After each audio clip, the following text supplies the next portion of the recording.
and so you snatched a few words from it. I didn't snatch them, you know. They caught your. They caught my eye, and I took them. But I used them as a source material. He let everything in and yet had really good judgment in what he's making. When Basquiat said, I'm like, got the TV on, I have the radio on, I'm like reading a book, and I'm painting, that's a stream of consciousness. What ended up being on canvas really had to be filtered through his judgment. We in our age face the same issue with being bombarded with information. There's temptation everywhere to sacrifice your art. It was Friday afternoon in the middle of June. We all want to be creative and we all want to be expressive, but then we are actually just feeding into what we think people want to see. By doing so, we're actually not connected to our heart and not connected to whatever needs to get out. I see that a lot on the internet, to be honest. That's just how he is. That's how it comes out. So why'd you want to do anatomy stuff? Because I felt like it. All right, you guys want to move the cars? Come on, let's go.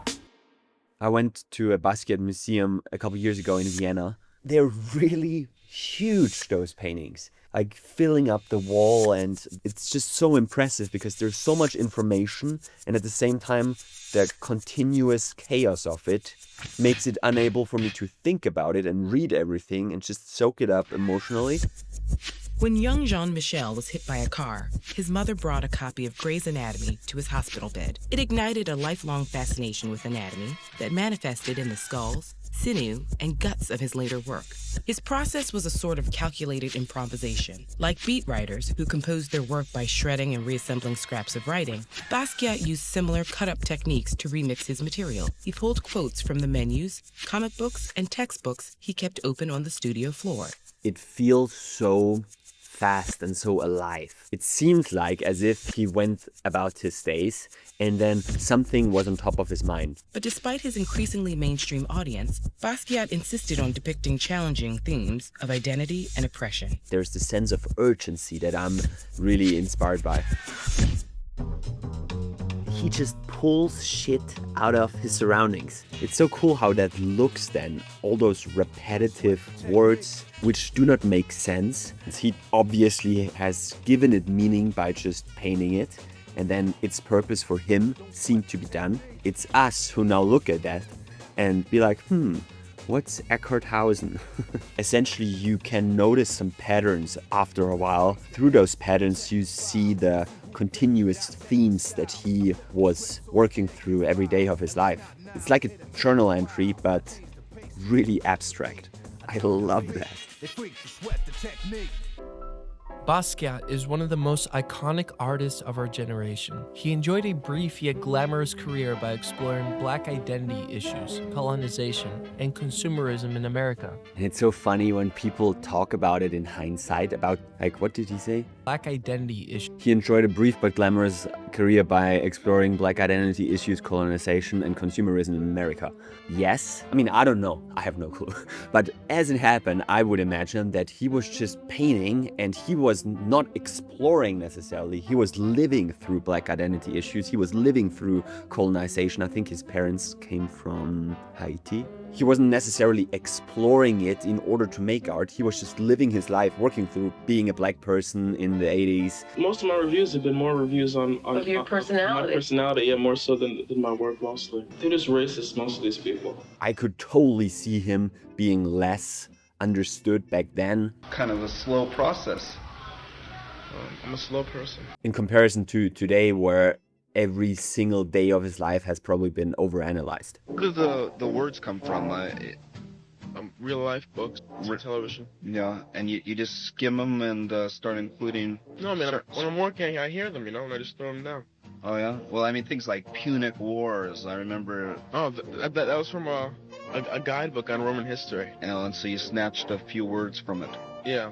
People, one, probably will never get it, and two, they probably do not want to get it because everybody is projecting from their own experience. Go through what's this? Based on a drawing that was the first drawing of the moon by Galileo. And so this is actually an image of the moon there. It's the same thing with art, it's the same thing with faith. It's about wanting to believe in it. I want to like Basquiat. I want to understand whatever he's doing. I want to believe in a God. I feel like that's where the value lies in. Not about that everything needs to be neat and logical and clearly served. People will connect with something when they want to connect with it. I'm really sorry for interrupting, but this is just too good to not share. Because I took the learnings from this video and turned it into an AI creative coach that acts like Basquiat for your specific challenges. You can grab it for free from the link in my description. Okay, let's continue. In less than a decade, Basquiat made thousands of paintings and drawings, along with sculpture, fragments of poetry, and music. His output accelerated alongside his meteoric rise to fame. 1,000 paintings in less than a decade. That is insane. It seems like that there is this sweet spot, this edge for anybody who creates something out of nothing, where your natural instincts and your natural pulse on how you operate and how you think and how you feel and the creation at hand is just very aligned, so it feels easy to just purge it out, purge it out, purge it out. It's not about the quantity in itself. It's really hard to find that personal edge, and it is so individual. It seemed like Basquiat was so tapped into that. Well, Jean-Michel, we're starting. Okay, we're all ready finally. Are your paintings based on concrete experiences?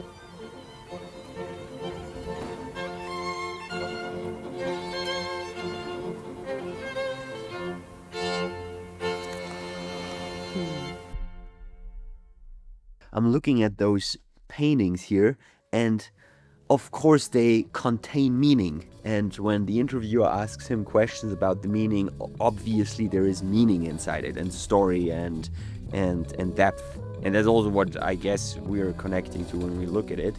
But part of the meaning is that there's so many paintings. The only way how he's able to pull off that prolificity again is by just acting faster than he's able to think. By acting faster than he is able to give things meaning. So I would assume that accidentally things become meaningful, but then many of the things in there might not have meaning in itself, but the fact that there is a painting and the fact that it's done and it was made fulfills a different kind of meaning. In 1982, at the age of just 22 years old, Jean-Michel Basquiat would produce this painting, a powerful and dazzling image that mixes text, color, symbolism, and mark-making in a raw and uncensored explosion. Looking at this, I'm just so pumped up. It's not perfect at all. The continuous symbols, his handwriting, the colors, the style of colors overlaying each other, that gives it continuity. So in some way it's extremely chaotic, but there's also some sort of structure in it. And I love that it does not want me to look at anything in particular. I love how there's so many of them and I can choose what I connect with.